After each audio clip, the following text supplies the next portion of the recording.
already. So is everybody happy for us to get going? Yeah. Yes. Yes. I'm Becca Bradley. This is the Virtual Crime Book Club, and it is Monday the 13th of July. We are discussing A Rising Man by Abir Mukherjee, and there will be spoilers. If you are watching this after the event, be warned, we are discussing the whole book and what happens. So there will be spoilers in this video if you're watching it afterwards. Okay, I presume everybody's read the book. Okay, did you enjoy it? Yes. Yes. Yes, Very much. loved it. Yes. Yeah, absolutely loved it. No dissenting voices in there then. What did you enjoy about the book? No, I didn't like it. Oh no! Not one bit. Not one bit. I found it A little bit. stereotypic, and I know it's evocative of the period, but I found all the characters very wooden, very stiff. The plot was okay, but nothing fantastic. Not one of the better books I found, anyway, to me. Really? You didn't like, you found Surrender not wooden? I found him very wooden in this. It's the only book of his I've read, and based on that, I wouldn't read another one. Oh, right. Oh, well, I started reading the second one immediately. I loved it. I loved it that much. It's brilliant. It's me. Did you manage to read the whole book then, Norman? Oh yeah, I read the thing from beginning to end, and but I didn't give up. But I mean, it was okay, but I preferred the last book that we had, and I prefer reading people like who am I on at the moment? Val McDermid. There's no comparison, and I just found it was okay. I say it's just my opinion. I'm sure people liked it, but it was just very predictable, I thought. And we've been joined by Craig as well. Craig, there's no video on yours. Are you there? No sound from Craig either. So everybody else enjoyed it. What did you like about it? I must admit, I loved everything about it. I thought it was the complete opposite. I thought it was absolutely wonderful. I think one of the things I enjoyed most about it, I felt it was intelligent, but also it wasn't formulaic, and especially the past couple of books that I've read, I felt they seemed to follow a formula, and the end there was always, the twist was always a bit iffy, and they shoehorned things in, and some bits were contrived. I didn't feel that at all with this book. I thought it was a wonderful read, absolutely wonderful. Can I just ask, before we carry on discussing why you liked the book, if there's a difference in how people read it? Because I started off reading it on my Kindle, and then I switched to audiobook. And I'm wondering how people actually consumed the book, whether there's a mix of audio listeners and visual readers, and whether that made a difference to people's enjoyment at all. Yeah, I read it on my Kindle. Yeah, me too. Yeah, it's just visual as well. Book, paper. Book. Did anybody else do the audio? Old school, yeah. I did of audio and Kindle, and I loved the reader of the audiobook. Was absolutely brilliant, all the accents, and it was helpful because then I knew how to pronounce the names and everything as I was reading, and yeah, I Render not. Yeah. Yes, I really enjoyed the Kindle narrator, the audiobook narrator. I thought it really enhanced the story. So what else did everybody else enjoy about it? I think I can understand perhaps where Norman is coming from, because I really enjoyed it, and I found it got me sort of going down wormholes. I was then checking out on Google the various historical events that they're referring to, and trying to see if there really was a character like that, like the sort of, I suppose, leader, anti-British government leader, and that kind of thing.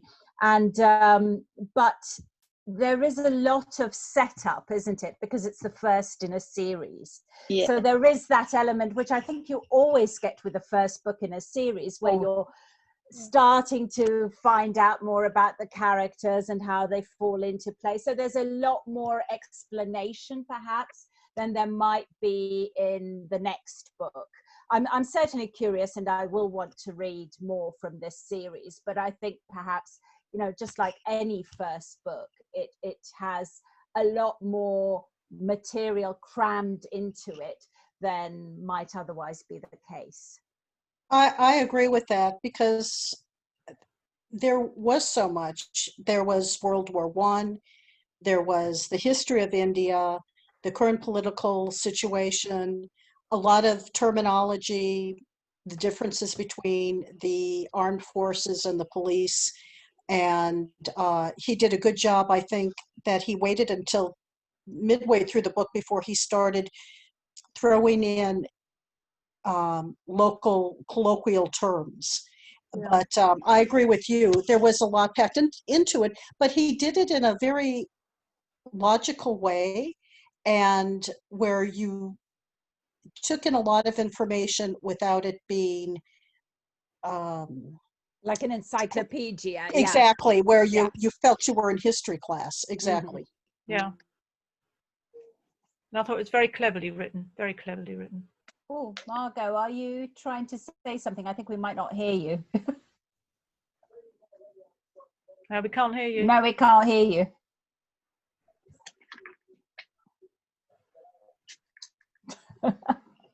Send us something in chat, I suppose. Yeah, I think she's going and she's coming logged back. off. yeah, and trying to get back in. Yeah, We're having some problems this month. evening. Yeah. Oh, there's a Neil. Hello. Hi. No, but I'm here. Cool. Right, we've obviously already started, but you've only missed the first question. Okay. Did you enjoy the book? Very much. I've read it before, Ah, All right. of his, and I read it again. Excuse me, but I absolutely loved it. It transports you to India yeah. many years ago, and I just loved the way he writes, and I find the characters really interesting. Hmm. I'm in total agreement. Yeah. Margot, can we hear you now? Oh no. We can't hear you. Is it something I can do? No.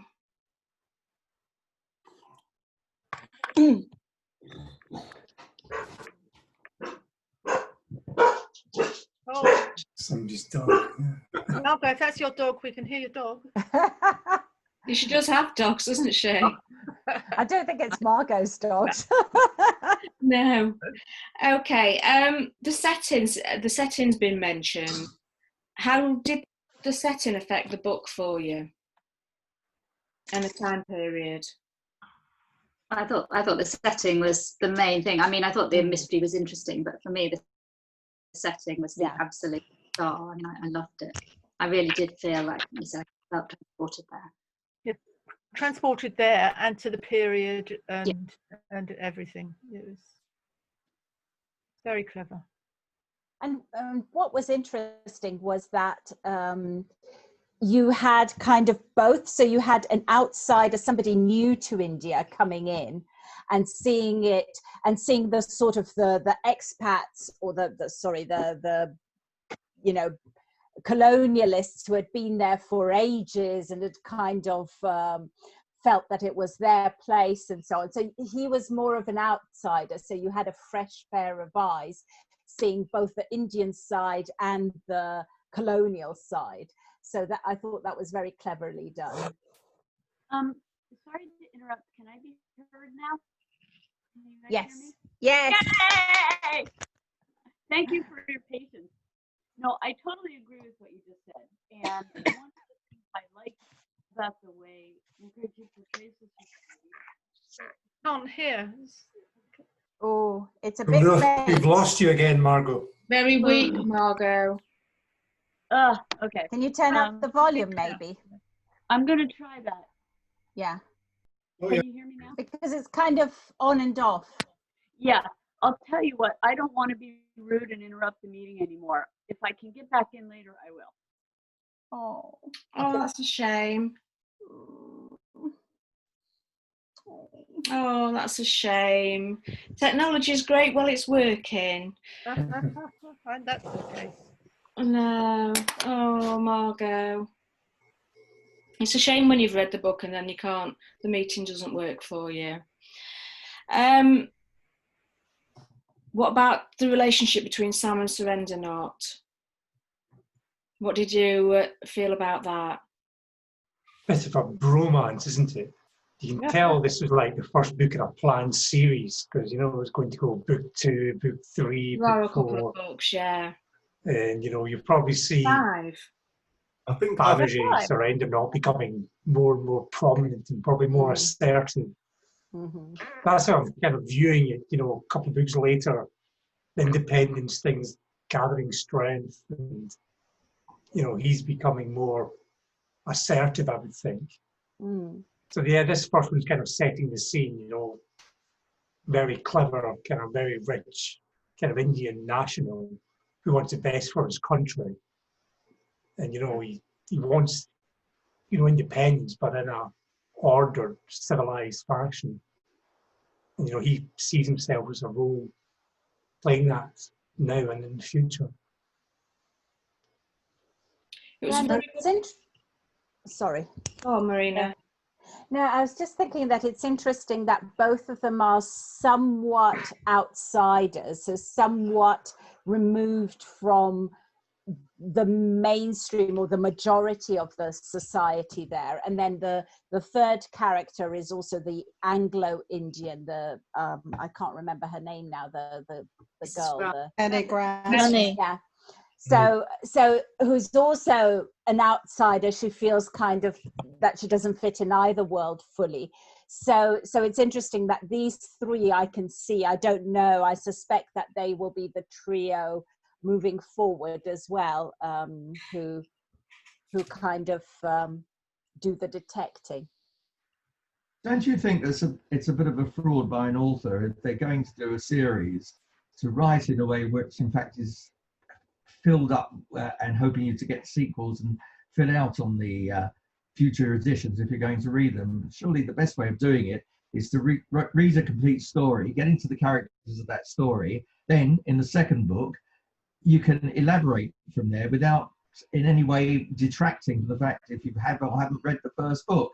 And I think that's possibly the reason why I didn't like it, because it is so obvious that is in fact what he's doing, apart from everything else. The only thing I found that was very good, the description, and you can actually see yourself in early imperial India in the beginning of the century. That was excellent. No two ways about that.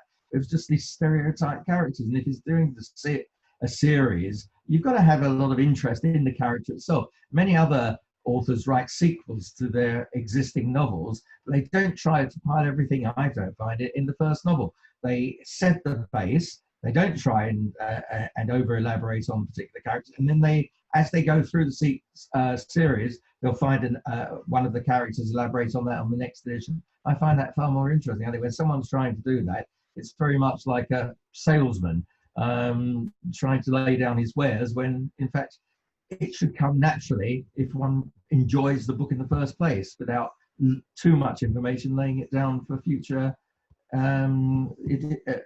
books and stories on it. That's just the way I feel, but I'm probably wrong. I think it's difficult with historical novels, isn't it? Because there's a lot of information to get across about the time period, about the British rule of the Indians, and I think it's just there's a lot of information potentially that is trying to get across within the story.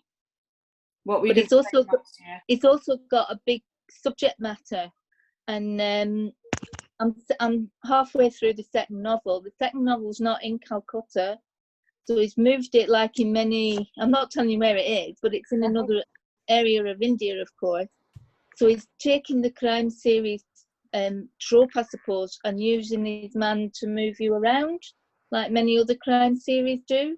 So the second book, okay, the three characters, you're right, Marina, there's the trio, but they're out with Calcutta and the dynamics are changing very much. So it's not, I mean, it is, for a first in a series, I thought it was excellent. And I don't think he over-eggs it. I think, I actually put in one part, I like the nuance here in the first, about Digby, because right, we can do spoilers, can't we? Yes. You can, yeah, so, yeah. Yeah, so basically, you know, I had Digby set up as the bad guy from right back at the beginning. For whatever reason, now, I've no idea why, but I just thought, you're the guy, you know? And then halfway through the novel, I actually put a sticker in and said, but is he? Right, so I was swinging back and forward. So I think there was some kind of nuance and subtlety about it as well. I don't think it was quite about Digby, yeah. Yeah, you're right, because initially I thought, oh, I really don't like Digby. And then I started to come round and think, oh, maybe he's not so bad after all. And then, you know, so you're right. Then you get to the point where it has to be, you know, it can't be anybody else. The other thing I really liked about it was you had the colonials, but they'd also imported the British problems, hadn't they? Because Macaulay was looked down upon because he was Scottish working class. So you even had, you didn't just have the race issue between the British and the Indians. You had the class issues between Britons and Britons as well. And then you had the Irish character as well, who had yes, and it was exactly the time when the Troubles were starting in Ireland. So it was, I thought that was a very interesting connection, and sort of showing that it resonates internationally, things like that, like an empire or a common enemy, as it were. Yeah.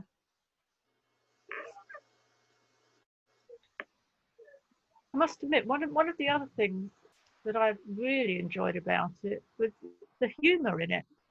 Yes, there were some beautiful lines in there that you had to laugh. I had to laugh, and they just creep up on you. It wasn't, because let's face it, it wasn't a humorous book, but you just, as I say, you just come across them occasionally, and I just think, oh yes. I thought a lot of that was to do with Sam and Surrendernot's relationship.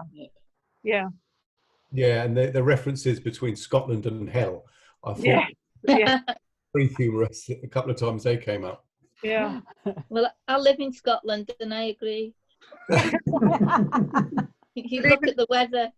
No, but even at the end, when Surrendernot was, it took him a long while to get his rifle, but they don't like to give us, rifles to the Indians after what happened. And then, well, yes, and look what you've done to Digby. It was just, it was brilliant, absolutely brilliant. Oh. I didn't. I mean, the second time I read the book, but I completely forgot about Digby, and I did not at all. It completely threw me right. But I loved the way I was racing around Calcutta, wasn't it? Racing around Calcutta, imagining the time and the era and what's happening and the smells, and all the time you've got this story where the captain's chasing one lead to another lead, and Surrendernot, the loyal sort of subordinate, with him all the time, always honourable, always loyal to him. I absolutely love that, the character of the captain and the sergeant and their relationship. I thought it was really interesting. He was always he was quite cruel to him a couple of times, but he always sort of thought about it afterwards, and should I have done that sort of touch. And I found it. I loved the book anyway, but it was an interesting relationship between the two of them. Yeah. I think what was interesting was that he's by no means, because sometimes, in some of the books that are historical fiction, you get characters who sort of behave like we would nowadays, and who are a bit too aware and too anti-racist and whatever it is.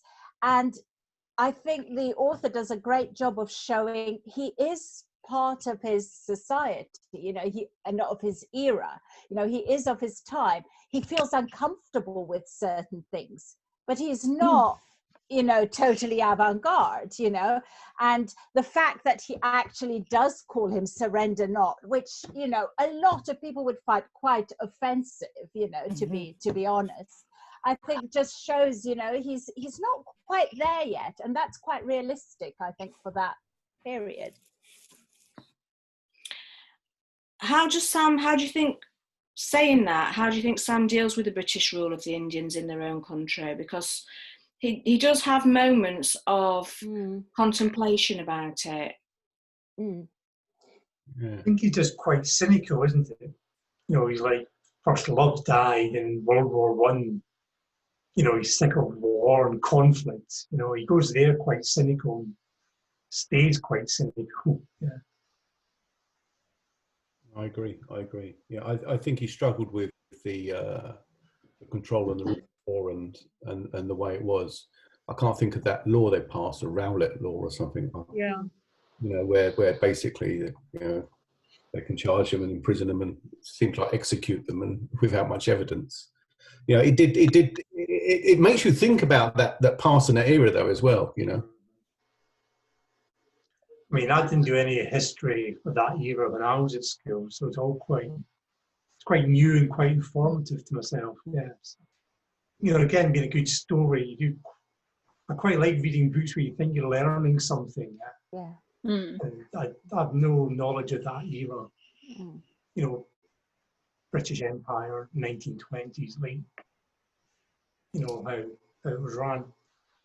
We did this book for a book crime fiction book club I went to a few months ago. Yeah, I think one of the other people, they were French, and she was really surprised how little all the other people at the book club, all the Brits, didn't know anything about this part of history. And you go, you didn't study this at school? No. Somebody kind of did before the argument that history at school is like minimum like 100 years old and older, because you don't study history where living people could still be alive. So maybe that's why, you know, it wasn't done at school for people.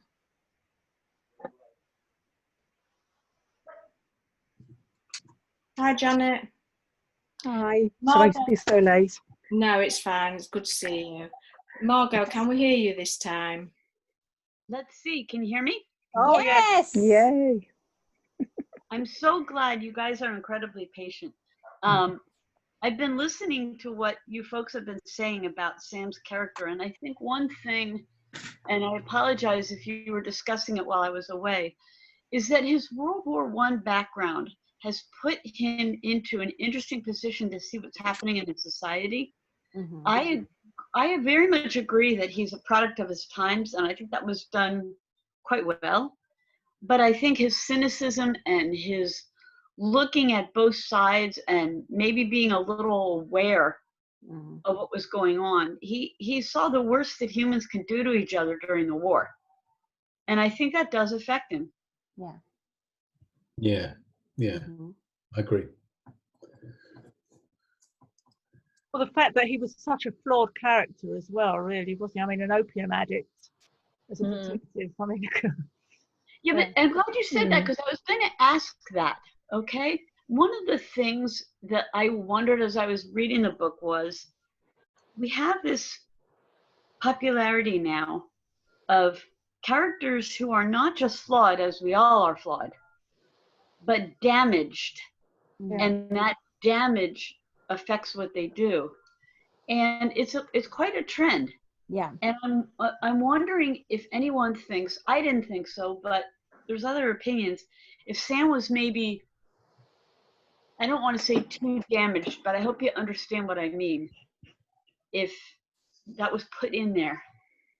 It did seem like he was trying to tick boxes to me, like, oh, he's widowed, oh, he's an addict, oh, he's, you know, had war damage. Do you know what I mean? It was like I felt like he was piling on with Sam and, you know, his character.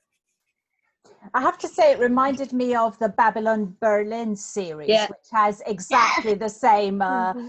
Yes. Yeah, you know, a veteran of the First World War who's also a drug addict and so on, and has a complicated, well, in his case, a complicated love life, but yeah, not a widower. But yeah, I thought there were some similarities. But I think on the other hand, it worked quite well because it made him more of a, as Margot said, more of an inquiring mind and less willing to accept things as he was being told that they were. So more questioning. We've discussed more about how Sam saw the world, but what about Surrendernaut? Because he was in a very difficult position. Obviously, he tried to resign at one point. How do you think he felt working as a subordinate to Sam in his own country? How did that come across in the book to you? I think he was just biding his time. I think he was looking at the long game. You know, he could learn a lot, you know, by working with Sam and, you know, working, see how the organizations of society work. So I think he said so, you know, when India does become independent or the British leave, you know, he wants it to be smooth. He wants the rule of order to still be there. The institutions he's set up to still be there. So he's subordinate, but he knows, or he feels it's not going to be forever. Yeah. So he feels that when India gets his independence, you know, he'll come into his own then.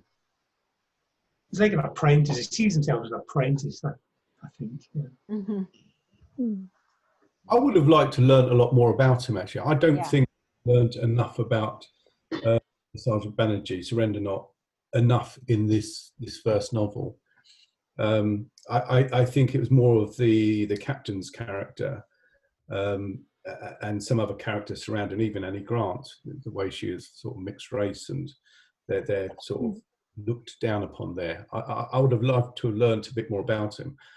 You know, he come from, it seemed like a wealthy background when they described his properties, yet he was thrown out in the end and ended up sleeping under his desk with his skinny legs. I love the description of his legs. But as for his character, apart from the few fleeting, unless I missed it, areas that they looked a little bit about him wanting to change when India went to sort of self-rule as they thought it would, or hoped it would, and then when he wanted to resign towards the end when they had that massacre, you know, I'd love to have learned more about him, and maybe I have read the second, but maybe in future books, I don't know, maybe we will learn a lot more about him. Yeah, I really liked him. He came across really well in the audiobook, but like you say, it would have been nice to see more of him.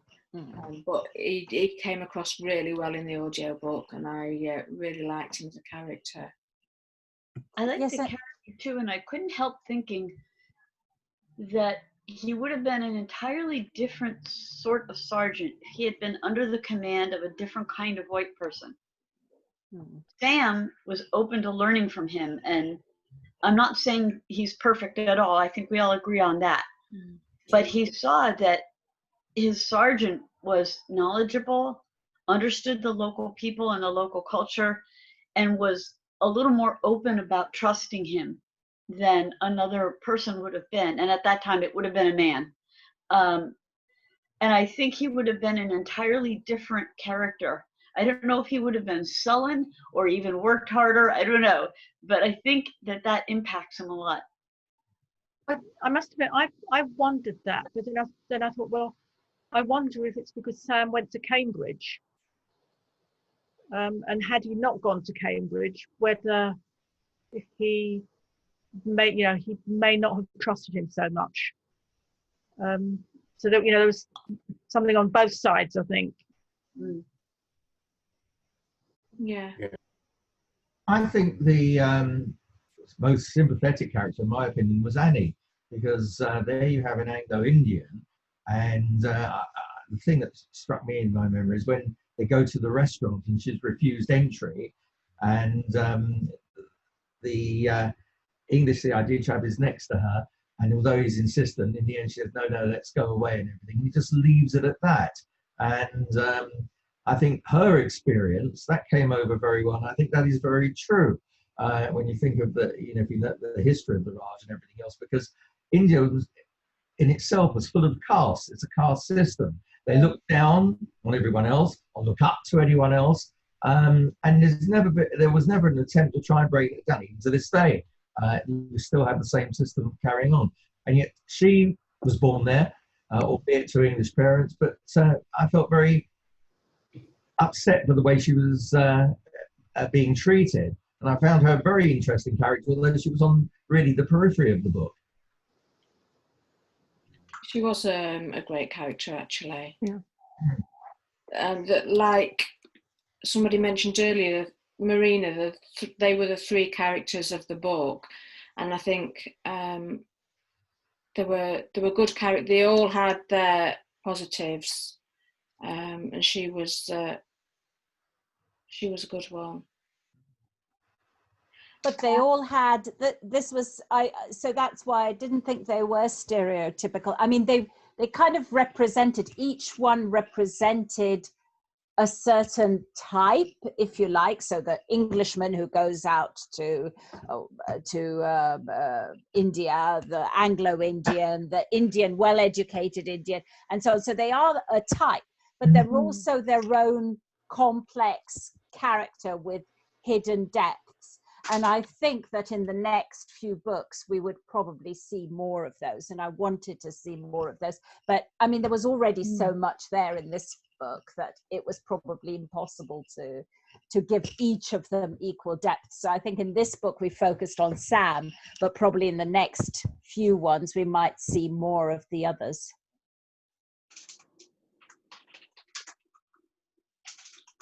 Okay, so does anybody else have anything else they want to say about A Rising Man? I like the humorous bit about the landlady's cooking. You mentioned the humour earlier on, yeah. There was a bit about roast beef as well, wasn't there? Yeah. I know, it was. Brilliant. Favourite parts of the book? Sorry, say I that, think when say that again. Sorry, I didn't hear that. Favourite parts of the book?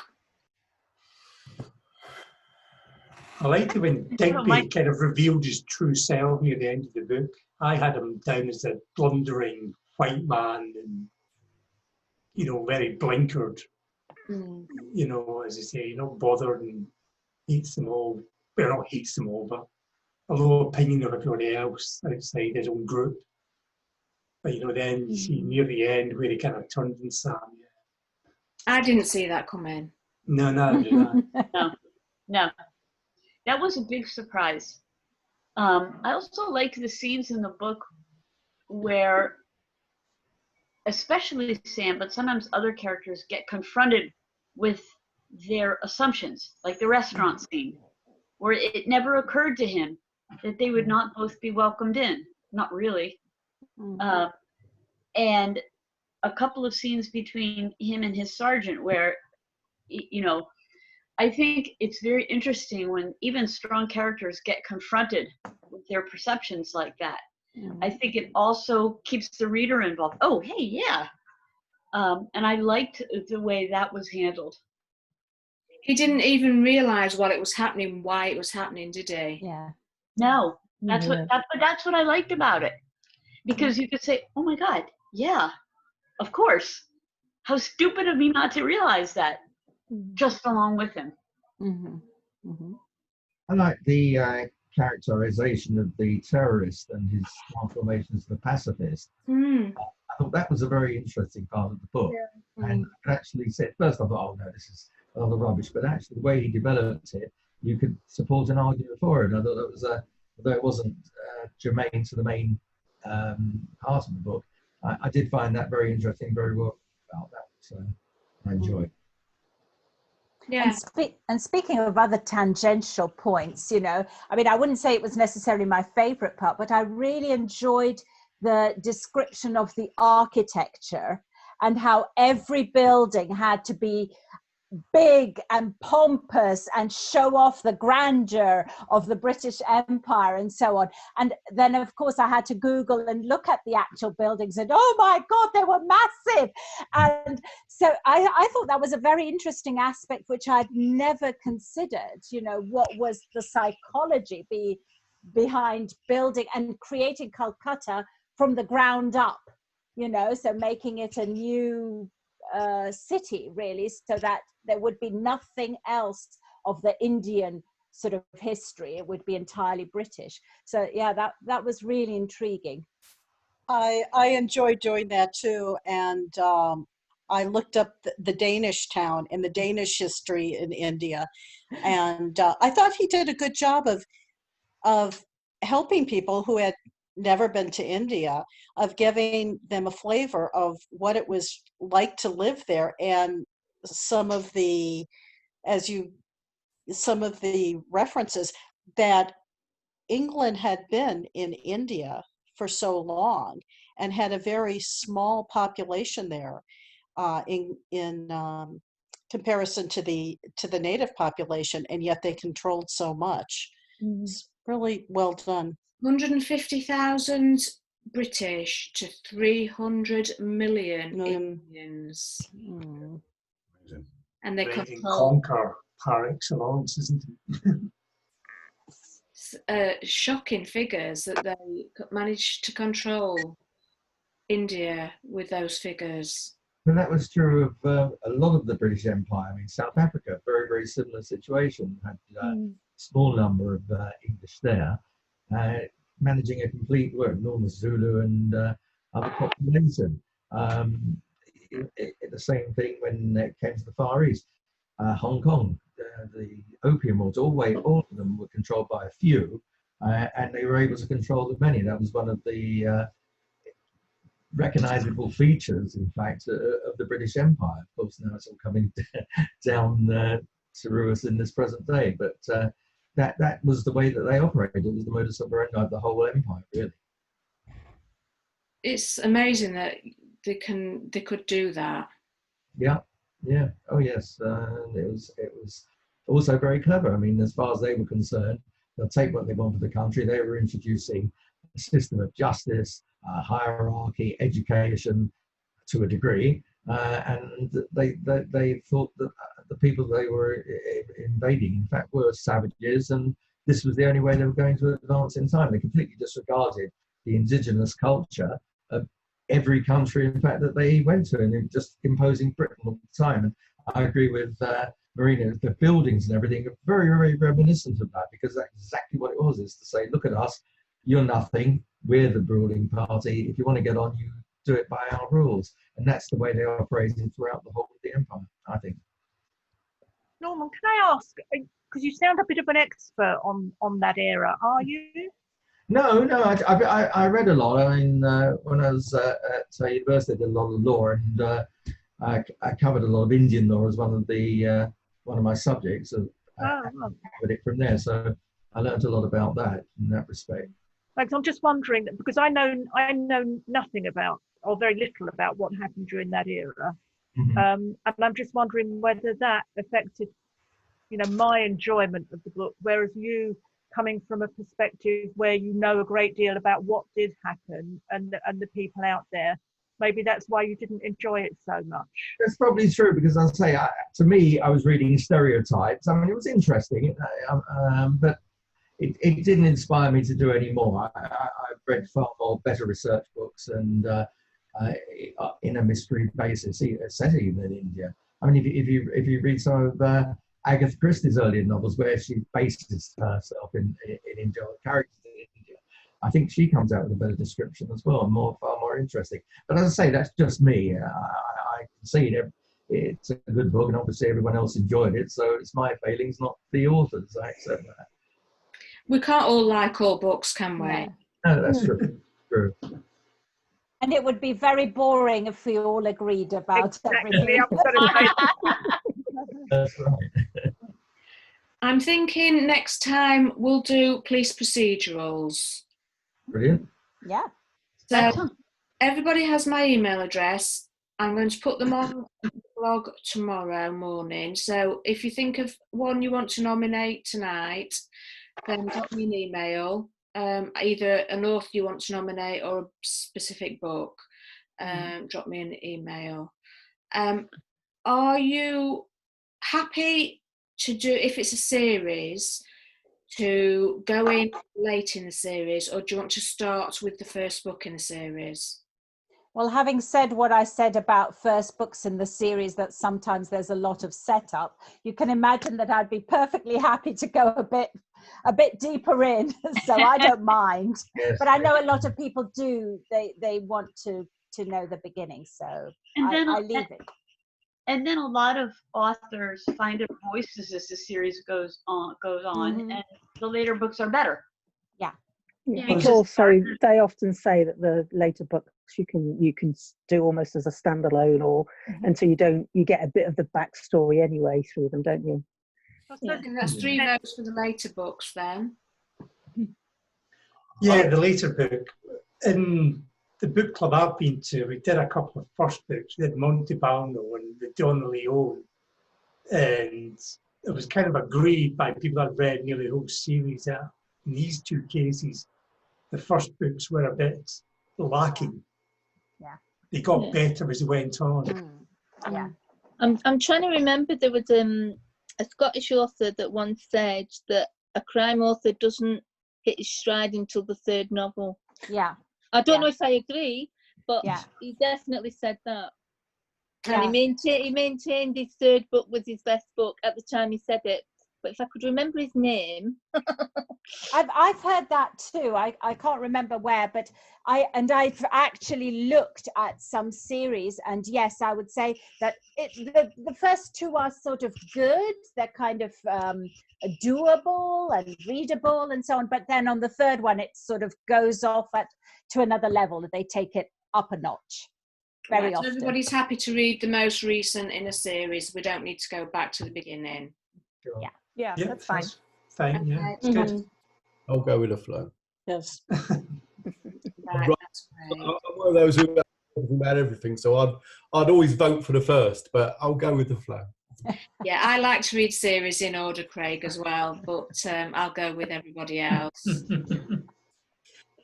Okay then. Anybody got anything else they want to say before we close up the meeting? I'd just like to ask a beer. I might tweet him one day.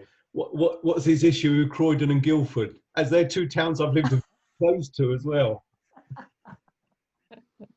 But I'll tweet him and I'll see if he Yeah, you should do. You probably lived there too. That's why.